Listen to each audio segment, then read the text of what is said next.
73편.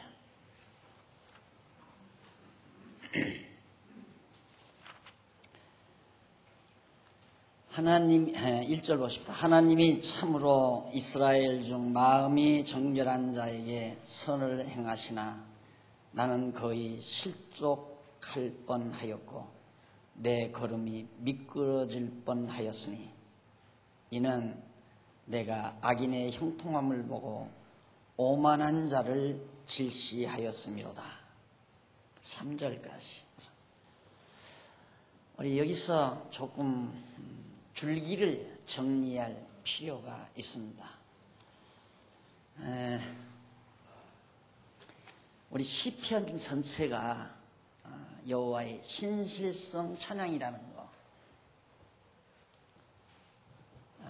제2장.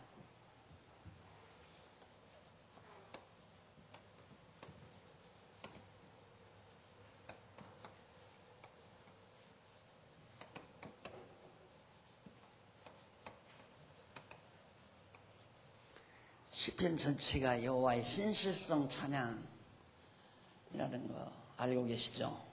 그 신실성 찬양 가운데서 제 1절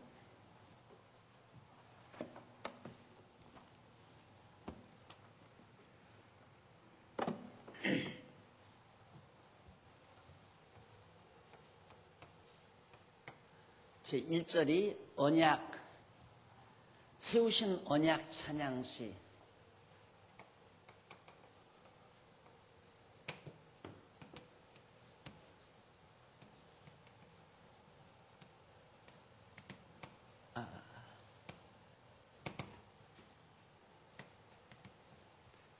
일 1편과 2편이 하나님께서 언약을 세우셨는데 그 세우신 언약에 대해서 찬양하는 시가 1편과 2편이라 했습니다.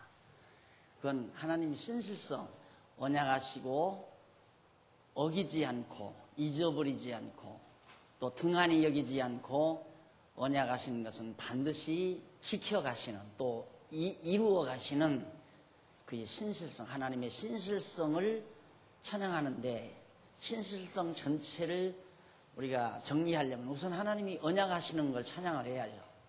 언약하시는 거. 여러분이 지금 듣는 이 강의, 이 감상, 시편 감상, 의미를 깊이 이렇게 정리하지 못하고 들으면 지루할 겁니다. 굉장히 한 얘기 또 하는 것 같고 한 얘기 또 하는 것 같고. 그러나 이 시편에 대한 깊이를 알고 들으면 나는 이 시편 그냥 죽는 날까지 강의하다 죽어도 될 것 같아요. 이 시편을 죽는 날까지 그냥 강의를 해도.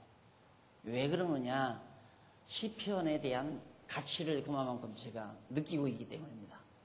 그래서 그저께 비밀 공개를 하나 했는데 요즘 제가 이제 성경신학 본론, 성경 강론을 쓰면서 한쪽으로는 한쪽 여유 있는 두뇌 속에 앞으로 이제 호크마 하우스를 이제 개관하게 되면 호크마 하우스에서 강의할 교재가 있어야 되잖아요. 그 교재 준비를 제가 지금 하고 있거든요. 그 교재가 주로 비밀인데 지금 지난번 한번 공개를 했어요. 어느 조그만 소규모 회에서 공개를 했는데 호크마 하우스에서 이제 우리들이 사용할 교재는 욥, 시편, 잠언, 전도, 아가서입니다. 이 속에 그 지혜의 알맹이들이 하여튼 오늘 아침에 제가 도다리라고 하나요? 도다리인지 생선해서 이렇게 찜을 해놨기에 제가 먹고 나왔는데 알이 그냥 팍 쳤더라고요. 그래서 제가 먹고 나오면서 진짜 이 욥, 시편, 잠언, 전도, 아가서 안에는 지혜의 알갱이들이 아주 듬뿍 담겨져 있어요. 듬뿍. 그 놀라운 지혜를 우리가 얻고 세상에서 근심하고 걱정하고 염려하고 괴로워하고 남 증오하고 시기하고 불행을 느끼며 살 사람은 하나도 없죠.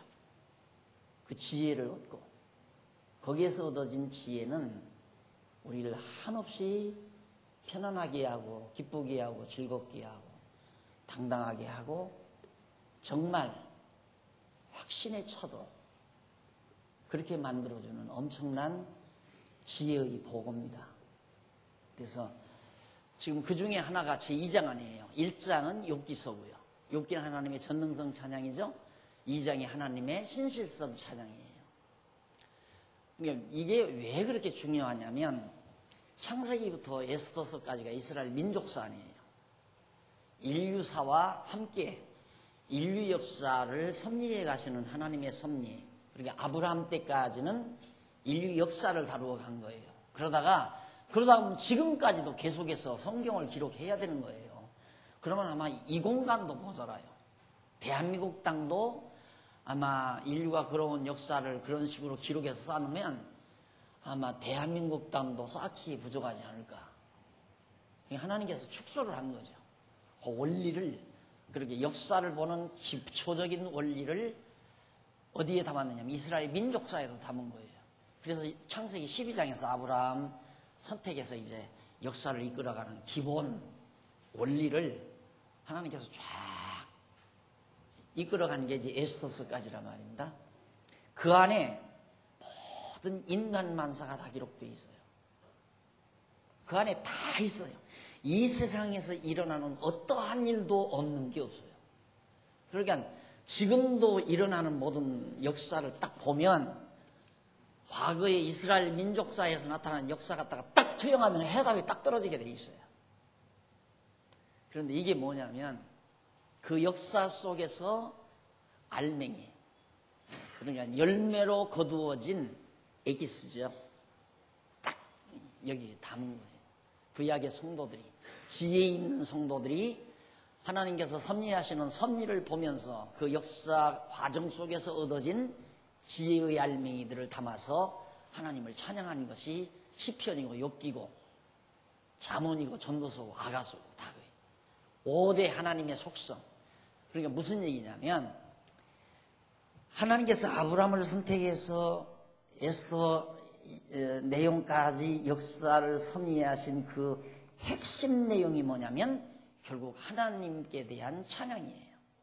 하나님이 왜 그렇게 역사를 섭리하시나? 하나님이 내 백성을, 하나님의 백성들을, 하나님께서 내 백성들을 불러서 섭리하시는 것은 하나님을 찬송케 하려 하십니다. 하나님의 찬송이 되게 하려고. 찬송 부르게 하려고 하나님께서 이스라엘 민족 택해서 역사 섭리를 했다 이 말이죠. 그게 찬송됐잖아요. 결국 하나님의 찬송이 여기 결론적으로 나오는 거예요. 내가 강조하는 것이 정말 여러분들이 하나님 말씀 깨닫고 성경신학적인 원리에 의해서 말씀으로 가다듬어지게 되면 결국 결론은 찬송뿐이에요. 입에서 나오는 찬송뿐이라 이 말. 뭐에 대한 찬송? 하나님 여호와에 대한 찬송.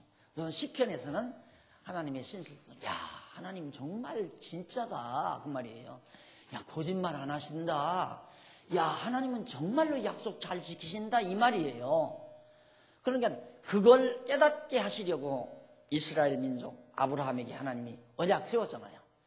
그 언약 세운 걸 먼저 찬양하는 거예요. 그게 1편서 2편이란 말입니다. 그 다음 제2절 제2절이 3편으로부터 89편까지죠. 89편. 2절 89편까지 그게 뭐냐면 성취 기원 찬양시.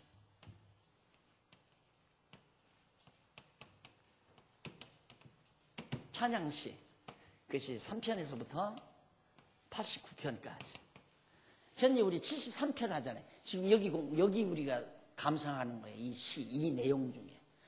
여러분 지금 이 줄거리도 여러분 우리나라에서 예를 들어서 공부를 하죠. 신학 공부를 합니다. 대학에서 철학이나 문학 4년 마치고 학사증 가지고 신학교를 가면 신학사 과정 3년을 또 마쳐야 돼요. 신학사 3년 마치고 그 다음 신학 석사 과정 2년 마쳐야 돼요. 신학 석사 과정 마치고 박사학위 하려면 여기서도 할 수 있지만 이제 외국으로 나가죠. 외국으로 나가면 빨라야 3년이에요. 열심히 공부합니다. 뭘 가지고 공부하나? 구약학자, 구약신학자 만나서 선택을 하는데, 예를 들어 시편 연구를 주제로 박사원에 들어가서 공부를 해요. 그런데 아직 결론이 없어요. 시편의 결론이 뭐냐? 더러더러 시편 속에는 메시아 언약시가 담겨있다. 그것 정도예요. 그리고 이제 최근 유명한 구약학자 가운데 시편에 대해서 관심을 가지고 있는 학자의 입에서 시편에도 논리적인 흐름이 있을 것이다. 이게 결론이에요. 시편에도 분명히 어떤 논리적인 흐름이 있을 것이다. 예감이에요. 모든 학문이란 가정을 하잖아요. 학문을 하는 방법이 이럴 것이다 라고 가정해놓고 그 가정을 추적해서 이 귀납 방법으로 찾아 올라가는 거예요. 그래서 찾아 올라가다가 맥히면 그냥 거기서 포기하는 거고, 안 맥히면 계속 찾아 올라가는 거예요. 그게 일반 학문을 하는 방법이에요. 그러니까 신학도 이제 일반 학문하는 방법으로, 이게 서구 신학 방법이라고 합니다. 가만히 보니까 이게 시편에도 어떤 논리적인 흐름과 구조가 있을 것 같다 이거죠. 있을 것이다. 뭐냐? 아직 모르지만 있을 것 같다 이거예요. 그것이 최근 얼마 전에 구약신학자가 발표한 논문이에요. 근데 여러분 지금 결론 듣고 있는 거예요. 시편의 논리를 듣고 있는 거란 말입니다. 그러니 평생 내가 강의해도 끝이 없을 거 아니에요. 오늘 오전에도 말씀드렸지만 느낌이라고 하는 것은 가치를 인정할 때 오는 거죠. 아버지가 15병짜리 전세금 얻을 수 있는, 전세 얻을 수 있는 돈 통장에 담아서 주는 거, 그걸 돈으로 환산하면 큰 기업체 하나 물려준 아버지에 비하면 아무것도 아니에요. 용돈도 안 되는 거예요. 그러나 그걸 마련하기 위해서 매일 노동판에 가서 노동을 하고 농마를 하고, 그래서 잡수고 싶은 술도, 먹고 싶은 음식도, 입고 싶은 옷도 전략해 가면서 저축해서 15평짜리 아파트 전세금이라도 마련해서 아들을 장가 보내고 싶어 수고한 아버지의 극진한 사랑의 가치는 다르다 말이에요. 이게 가치를 인정해야 관심이 많아지고, 관심이 많아져야 정말 내게 어떤 감동이 와지는 거고요. 그러니까 저로서는 그걸 알죠. 이게 얼마나 엄청난 가치인가. 고등학교 나와서 문학박사 4년 하고, 신학사 3년 하고, 신학 석사 2년 하고, 박사 빨라서 3년 하고 학위를 써도 있을 것이다. 박사 학위를 준 유명한 구약학 교수가 시편에도 논리가 있을 것이다. 그런데 우리 여러분들은 논리가 이것이다 그 말이에요. 그러니 이게 얼마나 엄청난 겁니까? 그러니 박 목사가 늦게 생겼어요? 여러분 생각해보세요. 내가 늦게 생겼나? 늙을 수가 없죠. 이게 이 벅찬 가슴. 그만합시다. 그 다음 이제 90편에서부터 그거 마저 하고 90편에서부터 150편까지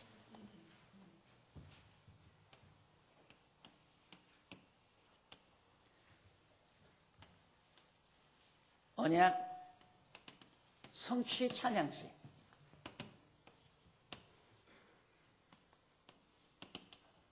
90편에서부터 150편까지 끝 아니에요?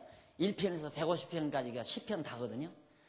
10편에 흐르는 생생한 살아있는 논리, 하나님 언약하신 것 찬양하고, 언약하셨으니 언약대로 이루어달라고 기도하는 것 찬양하고, 소원을 찬양하는 거예요. 소원을. 지금 우리가 이 부분 찬양 감상하고 있는 거예요.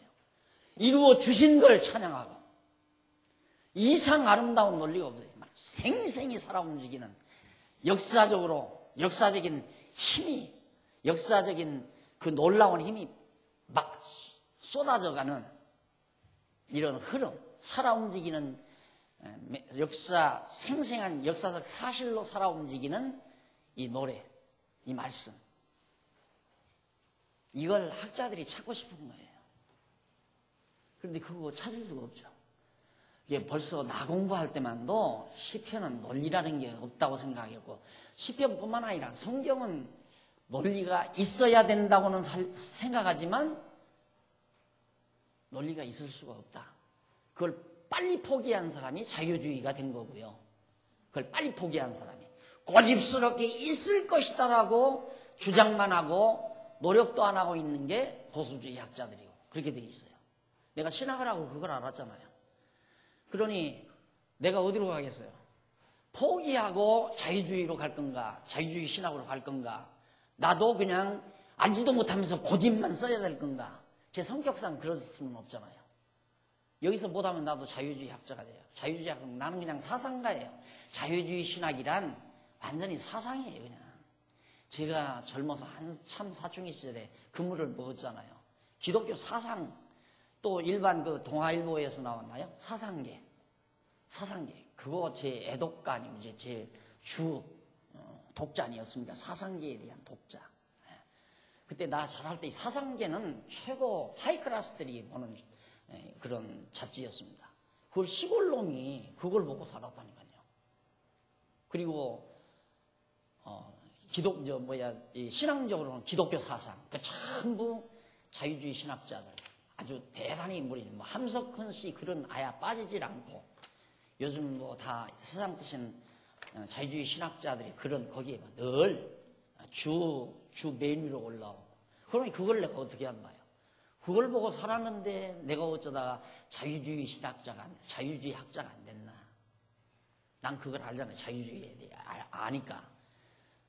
그래서 딱 총신 나와가지고 이것 못 찾으면 성경의 논리적인 흐름을 못 찾으면 말짱할 거다. 신학이고 교회고 이거 다 걸레 쪼가리다 이거예요. 우리 진짜 교회들이 다 걸레돼 있잖아요. 아무런 맥이 없어요. 뼈가 없어요. 내용도 어떤 줄기가 없어요.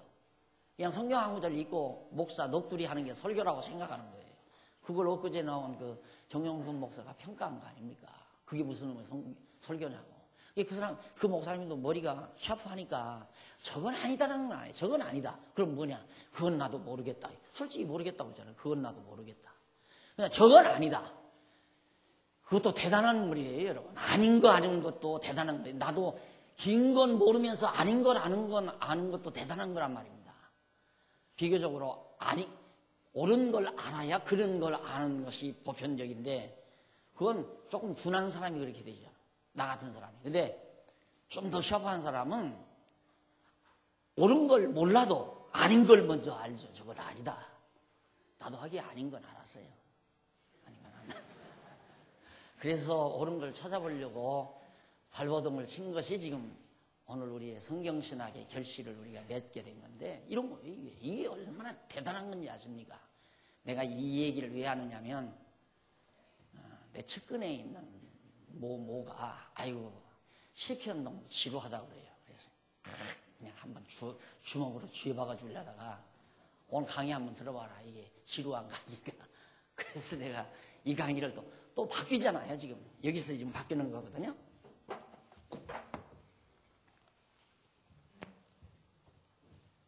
지금 2절을 우리가 공부하는데 2절 중에서 그동안 2절 가운데 이렇게 나와요.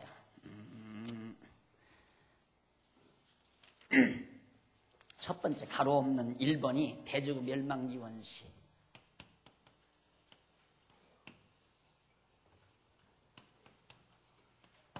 이것이 이제 3편에서부터 41편까지. 그 다음 가로 없는 2번. 그것이 택자의 구원.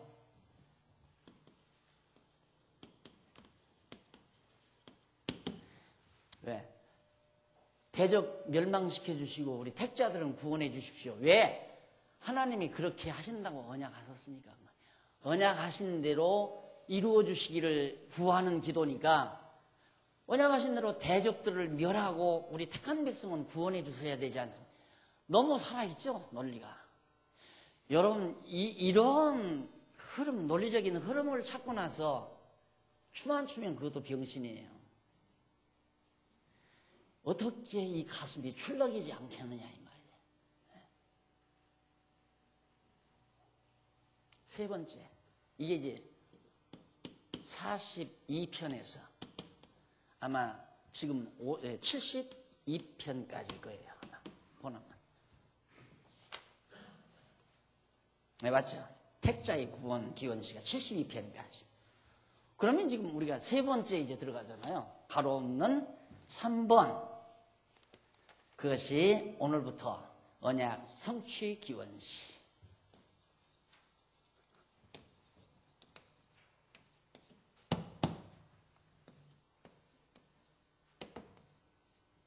이게 이제 어디까지? 89편까지겠죠?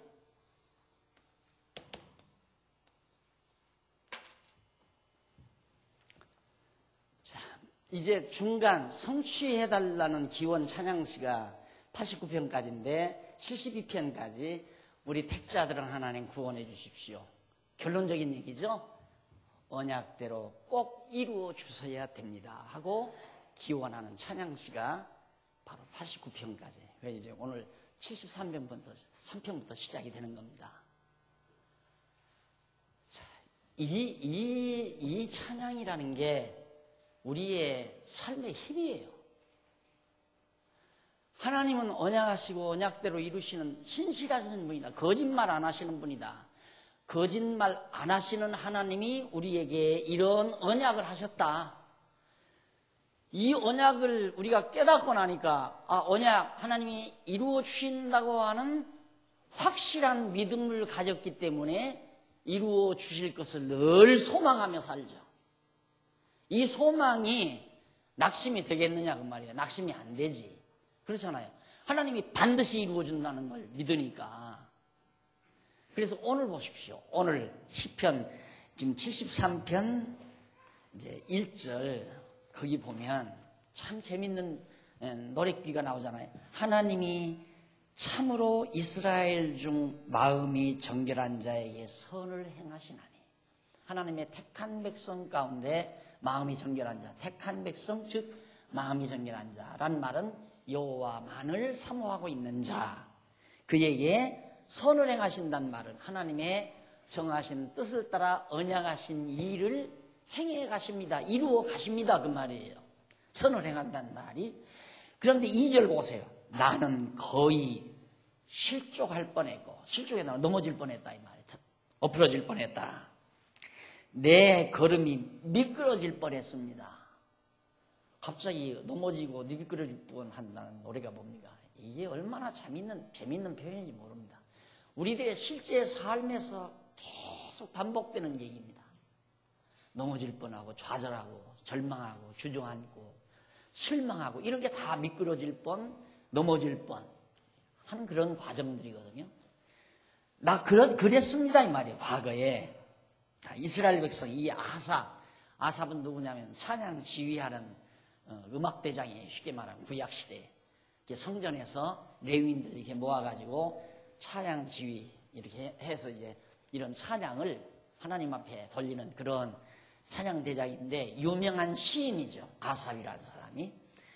그런데 그가 이제 이런 노래를 부르는 겁니다. 그래서 1절로 3절 보면 아삽이 악인의 형통함을 보고 질시하여 실족할 뻔했던 사실을 노래에 담고 있어요. 이제 근데 그 아삽은 어느 시대 사람이냐면 다윗 시대 사람이에요. 그러니까 그 시대의 이스라엘의 그 종교적인, 그러니까 여호와 신앙의 종교적인 문화가 아주 그 문화가 가장 아름답게 꽃 피워졌을 때가 다윗과 솔로몬 시대예요. 아주 아름다운 이스라엘 민족의 문화가. 그러니까 이 음악도 그만큼, 노래도 그만큼 세련되고 가다듬어진 거죠. 그러니까 우리 지금도 보세요. 우리나라도 옛날 그 옛날이라기보다도 그 외정 받고 직후에는 외정 직후에 그럴 때에는 황성예터에 밤이 되니 몰생 이런 노래가 이제 아주 서글프고 아주 고독하고 철학맞은 노래들이 인기였어요. 그 다음 조금 지나니까 뭐라더라 아이고 하도 우리 여전도에 따라가면 죽으라고 하더라. 유행가를 시켜가지고 몇 개 알아놨는데 다 잊어버려서 안 돼요.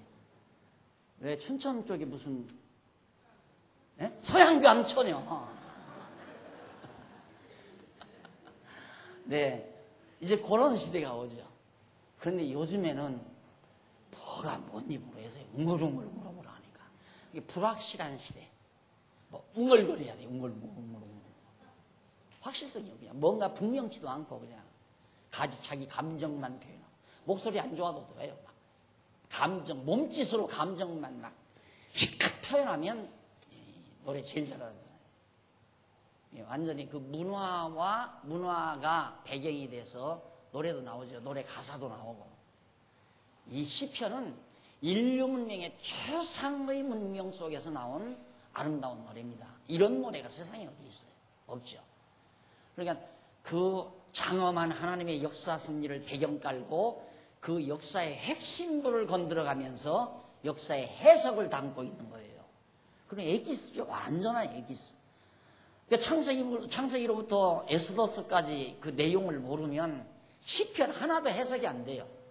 시편 하나도. 이게 시편만 제대로 해석된다면 그 역사 다 알고 있는 거죠. 근데 그 역사만 알고 있는 게 아니라 이 해 아래서 일어나는 모든 만사를 다 해석할 수 있는 이게 트이는 거예요. 이게 솔로몬 보세요. 전도서가 해 아래서 일어나는 만사에 대한 해답이에요. 만사에 대한 해답. 지혜 아닙니까 그게. 그래서 참 소중한 거다. 그런데 이런 찬양시 아니 23편 달달 외우면 뭐예요? 이게 중요한 거예요. 이게 핵심이에요.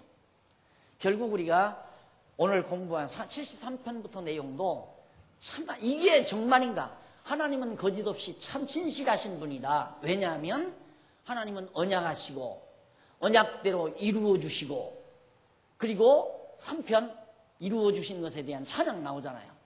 언약하시니까 언약대로 이루어 줄 걸 소망하고 사는 우리들에게 결국 언약을 이루어 주시니까 찬양이 나온다. 그러니 하나님은 신실하신 분이 아니냐 그 얘기거든요. 그러니까 너무 간단하잖아요. 시편이 막 150편 혼자 맞으면 그걸 천하 없어도 안 보이죠. 박사는 뭐합니까? 도서관에 가서 머리가 허옇도록 연구해도 그거 안 되는 거예요. 하나님께서 보여줘야 되고 깨닫게 해야 깨닫는 거죠. 그러니 여러분 지금 10년 공부해서도 해답이 없는 지금까지 기독교 신학이 발전해 오면서 최대의 신학자가 구약학자가 논리가 있을 것이다 라고 말하는 정도인데 여러분은 이미 논리를 찾아서 배우고 있다는 이 엄청난 사건을 여러분들이 마음속에 담고 73편을 음미하셔야 됩니다. 그런데 1절로 3절에서 거기 보면 나옵니다. 다윗 시대 사람인데 이 아삽이 여호와의 전에서 찬송하는 악사들 가운데 우두머리였어요. 지휘자. 그것이 역대상 25장 1절로 2절에 보면 있죠. 이 시대의 역사적 배경은 정확하게는 알 수 없지만은 압살롬의 무리가 다윗 왕을 대적하던 시기로 그렇게 짐작이 돼요. 이 노래를 부른 것도. 그러니까 이제 이해가 가죠. 다윗의 아들 압살롬이 다윗을 내몰아버리고 제가 왕위 앉기 위해서. 그러니 권좌라는 게 얼마나 더럽고 치사하다는 걸 알 수 있잖아요. 애비도 몰라봐요. 권좌라고 하는 거. 이게 절대 이 권력에 미친 사람 사위 삼아도 안 되고 남편 삼아도 안 되고 명예욕 좋아하는 사람 절대 가까이 하면 안 됩니다. 인간 아니에요. 자기 명예를 위해서는 수단 방법을 안 가리는 게 명예욕입니다. 나는 그런 사람 옆에서 살아봤잖아요. 실제로. 나 이모형으로 나를 훈련을 시켰다니까. 하여튼 명예만 준다면 마누라도 팔아요. 마누라도. 무섭더라니까요. 명예만 얻을 수 있다면 형제도 필요 없고 친구도 필요 없어요. 자기 명예를 위해서는. 참 더러운 게 명예예요. 그러니 다윗 시대에 압살롬이 명예에 미쳐버리니까 아버지 죽여버리고 내쫓아버리고 자기가 왕좌에 떡 앉으려고 그랬다 이 말이에요.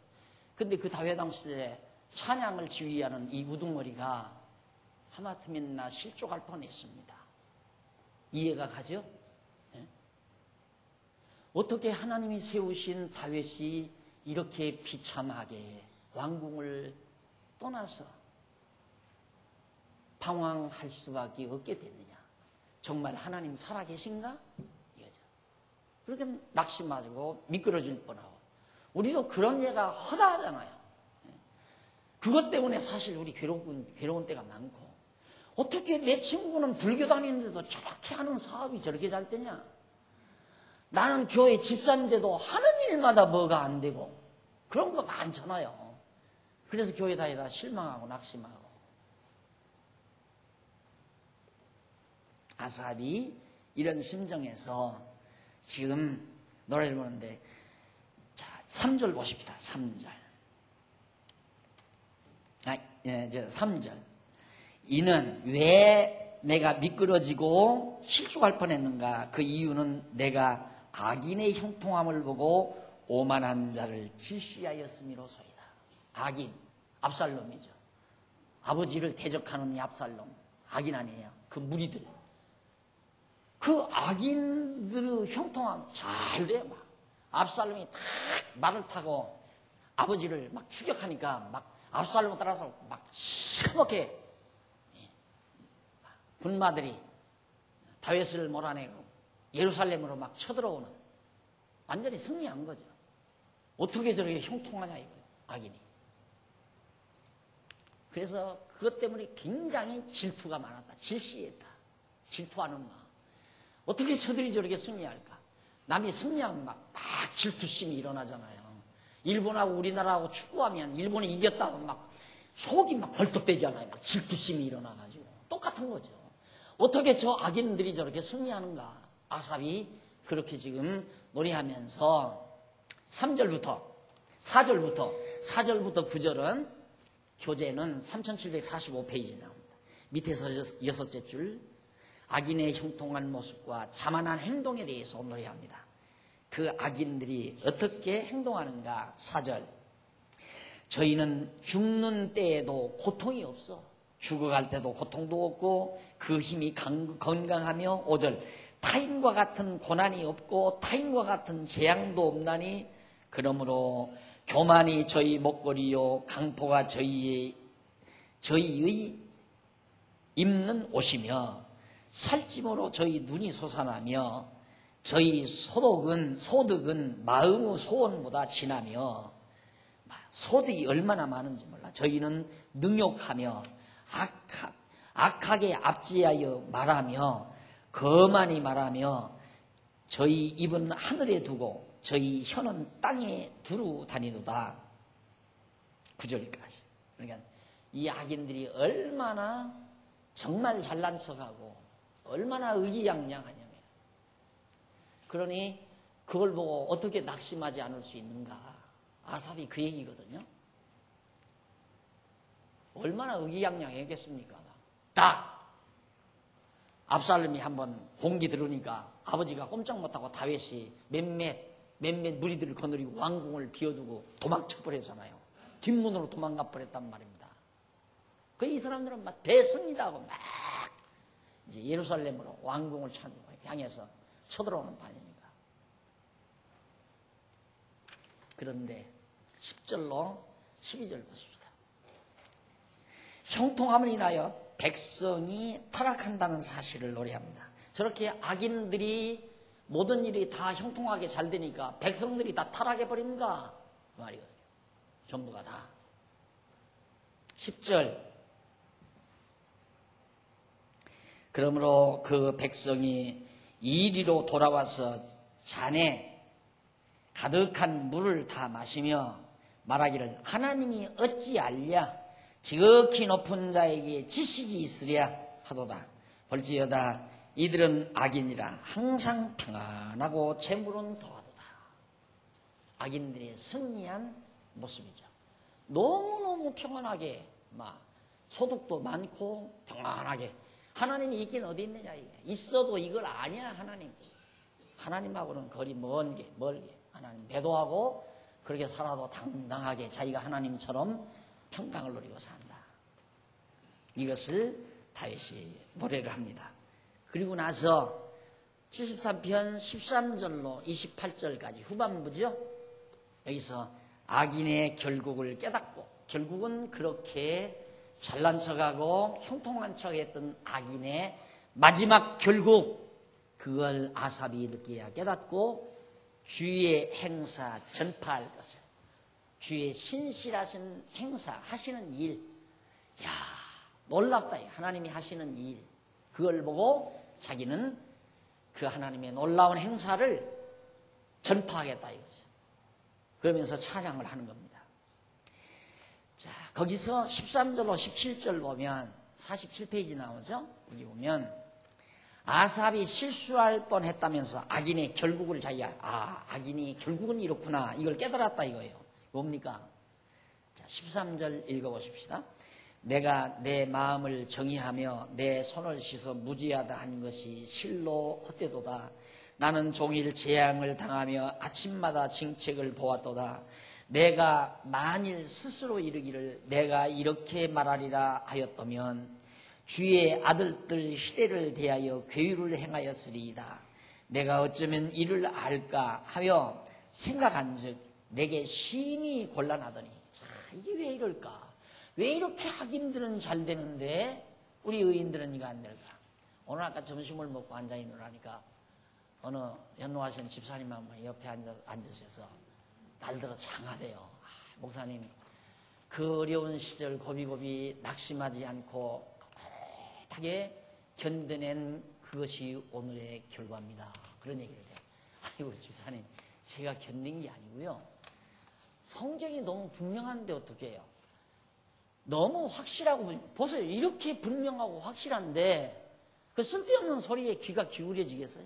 그래서 그런 거예요. 내가 고집이 세거나 의지력이 강하거나 그건 말도 안 되는 거예요. 천하 없이 인간 의지력은, 아삽도 넘어질 뻔했다고 그러잖아요. 예수도 안 믿고 정말 악한 사람들이 이 세상에서 모든 일 잘 되고 권력 없고 뭐 형통하게, 그 자녀들은 뭐 학교도 떨어지는 법이 없어. 인류대학만 팡팡 붙어버려. 그런 자리죠. 죽을 때도 고통도 없고 아주 양집하는 곳에 편안히 묻히고, 다 아들들 뭐 여기저기 가서 다 해외 나가서도 잘 되고 하는 사람마다 그냥 아주 그냥 주식이, 그 회사 주식은 매일같이 막 천정부지로 뛰어 올라가고. 그런데 하나님 믿는 한 내 꼬락선이 뭔가? 아침 먹을 것도 모자랄 때도 있고, 한 달 생활비가 모자라서 전전긍긍 갈 때도 있고, 하는 사업 마지막 그것도 다 기울어져서 부도날 직전에 있고. 그런데 안 넘어져요? 그런데 안 미끄러지느냐 이거예요. 네, 왜 그럴까 하고 아삽이 연구를 해봤대요. 이거 왜 그러는가 도대체. 아주 곤란해서. 그런데 17절, 하나님의 성소에 들어갈 때야 저희 결국을 내가 깨달았나이다. 하나님 성소 찬양하러 딱 들어가서 그때 딱 아삽이 깨달았다 이거예요. 왜 그런가? 그 이유를 보십시다. 18절, 주께서 참으로 저희를 미끄러운 곳에 두시며 파멸에 던지시니 저희가 어찌 그리 졸지에 황폐되었는가. 놀람으로 전멸하였나이다. 주께서 참으로 저희를 미끄러운 곳에 두시며, 저희란 뭡니까? 대적들이죠. 이야, 저 사람들은 망하지 않아. 뭐 탄탄하다. 자본금도 탄탄하고 주식들도 뭐 한국에서 1, 2위 가라면 부러울 만큼, 그 1, 2위 가라면 싫을 만큼 정도로 아주 재무구조가 좋고 아이템도 좋고 해외에서의 상품 인기도 좋고, 우리 회사가 왜 망해? 이럴 정도인데, 예를 들면 하나님께서 미끄러운 곳에 딱 보니까 그냥 확 미끄러져가지고 금방 다 해결을 하더라. 그 압살롬 의기양양해가지고 막 아버지 궁중을 향해서 막 추격해 오다가 세상에 머리칼이 나무가지에 걸려가지고 대롱대롱 매달려서 말이 그냥 뛰어가니까 말은 쑥 빠져가 나가버리고 압살롬은 막 팍팍팍 뛰다가 머리가 출렁출렁하다가 나무가지에 턱 걸렸잖아요. 미남이었대요. 압살롬이 굉장히 미남이었대요. 머리가 그렇게 탐스럽고 멋있었을 수가 없대요. 근데 그놈의 머리가 망조의 기운이 딱 걸려니까 대롱대롱 가서 그냥 목 쳐서 죽여버리고 말하죠. 왜? 그렇게 극적으로 역사하셔야 야 정말 하나님이 하신다는 걸 깨닫게 하기 위해서 우리는 극적인 장면에 취하면 안 돼요. 왜 그렇게 하나님이 극적으로 하는가? 도저히 인간으로는 상상할 수 없는 일들을 왜 그렇게 하나님이 벌어지게 하시는가? 인간이 하는 게 아니라 하나님이 하시는 줄을 알게 하기 위해서. 만약에 그렇게 극적으로 망하지 아니하고 전쟁을 하다가 이놈 죽이고 저놈 죽이고 막 다윗의 군대와 싸우다가 결국 다윗의 군대에서 명장 하나가 나와가지고 다 해치워서 이겼다. 야 역시 다윗의 군대의 전술이 좋았다. 이렇게 될 거 아니에요. 하나님의 능력을 말하는 게 아니라 다윗의 군대들의 전술이 셌다. 어제 어느 집사님이 그런 얘기해요. 역사상으로 강대한 나라와 약소국가가 싸워서 강대한 나라가 이겨본 적이 없대요. 역사적으로. 나는 그 얘기 들으면서 가만히 보니까 실제로 또 그래요. 요 근래도 그렇고. 아니 일본하고 우리하고 이게 우리가 이길 일이에요? 불가능한 거 아니에요? 근데 우리 승소했잖아요. 이겼잖아요. 독립했어요? 해방받았고 약소한 나라가 지금 우리 동남아 이 극동지방 이 아시아 정세군 대들은 거 보면 엊그저께 삼성 회장도 그랬잖아요. 더 샌드위치 상태가 더 강압된다. 이 샌드위치 빵 조각이 막 더 눌린다 이거예요. 양쪽 일본과 중국이 지금 군비 경쟁하잖아요. 너 무기가 세련되냐 우리 무기가 세련되냐. 둘이 싸우다가 툭 부딪혀서 뚝 떨어지면 수도권이에요 거기가. 박살나는 수도권이 박살나죠. 일본에서 로켓 쏘고 중국에서 쏘고 이렇게 뚝 쏘서 공중에서 맞아가지고 뚝 떨어지면 거기가 수도권이라니까. 그래도 집값은 비싸잖아. 아파트값 되게 비싸고. 그래도 걱정할 거 없어요. 하나님이 왜 이러시나 궁금하죠? 하나님이 왜 이러시나? 아삽이 깨닫고 찬송 부른 거예요. 결국 우리에 의해서 찬송 터지게 하시려는 하나님의 섭리. 주께서 참으로 저희를 미끄러운 곳에 두시며 파멸에 던지시니 19절 저희가 어찌 그리 졸지에 황폐되었는가 놀람으로 전멸하였나이다. 20절 주여 사람이 깬 후에는 꿈을 무시함같이 주께서 깨신 후에 저희 형상을 멸시하시리이다. 꿈꾸다가 깨면 꿈 그냥 다 잊어버리고 없애버리잖아요. 그러듯이 악인들이 한번 잡풀처럼 우르르 일어났다가 푹 사라지는 거야. 여러분 여기 이 잔디를 가끔 내가 이제 이 컴퓨터를 오래 하고 있으면 큰일 난다고 그래요. 요즘에는 철저하게 한 40-50분 하고는 또 나와서 한 바퀴 돌고 또 나와서 한 바퀴 이제 주로 그러는데 그래도 펑 빠진 다음에는 뭐 2시간, 3시간 그래도 그러다가 또 정신 차리고 그러는데 이야 크라는 잔디는 안 크고 웬놈이 자풀이 잘 커. 자풀은 가꾸지 않아도 잘 커요. 그냥 우욱하게. 근데 크라는 잔디는 잘 안 커요. 세상도 마찬가지예요. 세상도.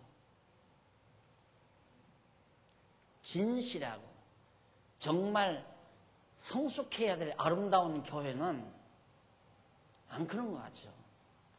그런데 엄벙하게 자풀처럼 일어나는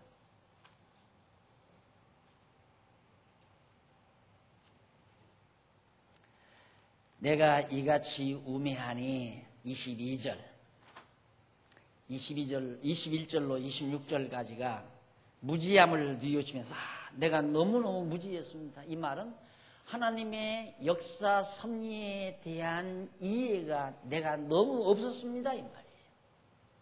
지난번에 오신 정용선 목사님의 그 신학적인 핵심 배경은 역사 이해예요.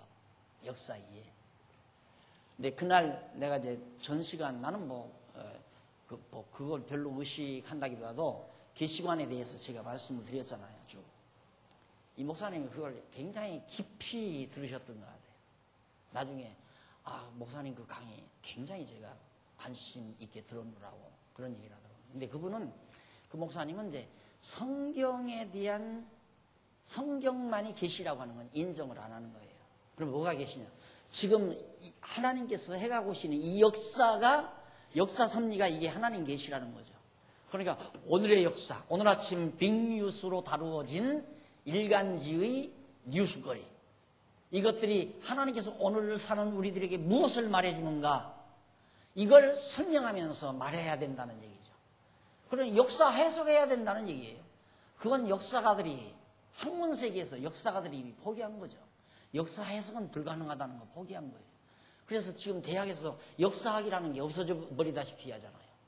역사 공부 중고등학교에서도 안 시켰어요. 그러다 보니까 젊은이들이 역사의식이 없다가 보니까 나라 다 뒤엎어먹게 생겼으니까 다시 역사 과목 살리자고. 살리면 뭐예요? 역사 그 내용이나 알면 뭐하냐 이거죠. 역사에 대한 해석을 해야 되는데 그 불가능하다 이 말이에요. 그러니까 대안이 뭐냐 그러니까 원리는 그건데 역사에 대한 해석을 해야 하는데 그거 A라는 사람이 해석하는 거 B라는 사람이 해석하는 거 다 다르다니까요. 그래서 역사는 후대가 말한다 하지만 후대도 뒤집어지는 거예요. 후대가 말하는 게 뒤집어진다 이 말이에요. 이 정확한 객관적 역사 해석은 불가능한 거란 말입니다. 그러니 성경이 없으면 우리도 마찬가지죠. 우리는 절대 해석이 가능한 것은 성경 속에 계시된 지금 이렇게 구약의 모든 이 기자들이 성령께서 감동을 주어서 성전에 들어갈 때 하나님께서 막 깨달음을 주어가지고 하나님이 왜 역사를 저렇게 악인들이 한때 대승리를 거두게 하는가, 그게 궁금해서 낙심할 뻔했고 절망할 뻔했는데 하나님이 깨달음을 주시다 이거예요. 그래서 노래하는 것이 지금 이 내용이거든요. 그러면서 이 아삽은 22절 내가 이같이 우매무지하니, 지금까지 아무것도 몰랐다 이거예요. 주의 앞에 짐승이 오나. 무지하면 짐승과 똑같은 거예요. 우리가 역사 해석도 모르고 하나님도 모르고 지혜의 근본이신 여호와도 모르고 그럼 아는 게 뭐예요? 아는 거 하나에도 둘 못하면 셋? 그거 아는 게 아는 겁니까? 수학, 고도의 방정식, 고도의 기하 이런 거 안다고 해서 철학 그게 지식이라고, 그 지식이라고 지금 안 하잖아요. 절대 지식이 아니에요. 상대적인 거기 때문에 다 가변적인 거고. 그러니까 이제는 아는 게 중요한, 그런 지식이 중요한 게 아니라 기술. 내가 이 세상이 움직여 돌아가는 데 있어서 어떤 부속품으로 살 것인가, 그걸 연구하라는 거죠. 그러니까 내가 나는 이 이제 이 세계가 하나의 기계라 이겁니다. 자동차의 한 부속들이 모아서 하나의 자동차라고 하는 그런 물건이 만들어지듯이 온 인간들이 각각 부속품 역할을 해서 하나의 자동차 기능을 발휘한다. 그러면 내가 전기 플러그가 될 건가, 핸들 역할을 할 것인가, 안 그러면 라이트 역할을 할 것인가, 자기가 그걸 채택해서 전문적으로 그것에 대한 전문인이 되라. 그러면 쓰임받는다 이거예요. 그러니까 한 기계 부속품이 되라는 얘기거든요. 그래 지식이 무슨 필요 있어요? 기능만 있으면 되는 거죠. 왜 그거 하라고 하나? 그거 해야 돈 받아서 먹고 산다 그 말이에요. 돈 벌어서 먹고 사는 게 뭡니까? 짐승이나 똑같은 거 아니에요. 인간이 인간다워야 인간이지. 이 말은 인간이 인간답단 말은 해석하고 살 수 있어야 된다 이 말이에요. 왜도 알아야 되고 어떻게도 알아야 그게 지식이네라 이거고, 그게 인간이라 이 말입니다. 그런데 왜도 모르고 어떻게도 모르고 단순한 기능인으로 부속품으로 세상 사는 것은 돈 받아서 먹고 살아라 이 말이거든. 짐승처럼 먹고 또 자고 또 일어나 배고프면 또 먹거리 걷어다 먹고, 그러니 내가 무지몽매했습니다. 아삽이. 내가 오늘 열받았나 봐요. 그만합시다. 다음에 여러분 마저 하라고? 싫어. 기도하십시다. 자비하신 아버지 하나님, 미끄러질 뻔했던 아삽, 오늘 우리도 역시 마찬가지입니다. 우리가 하나님을 몰랐다면 정말 실족할 뻔했고 미끄러질 뻔한 것이 한두 번이 아닙니다. 전능하신 하나님 아버지여, 신실하신 하나님을 찬양한 아삽처럼 우리에게도 이 놀라운 깨달음을 허락해 주신 것을 감사합니다. 다시는 미끄러지지 말고 넘어지도 말고 정말 하나님 앞에서 당당하게 승자로 자리 잡게 해 주시옵소서. 예수님 이름으로 기도드립니다. 아멘.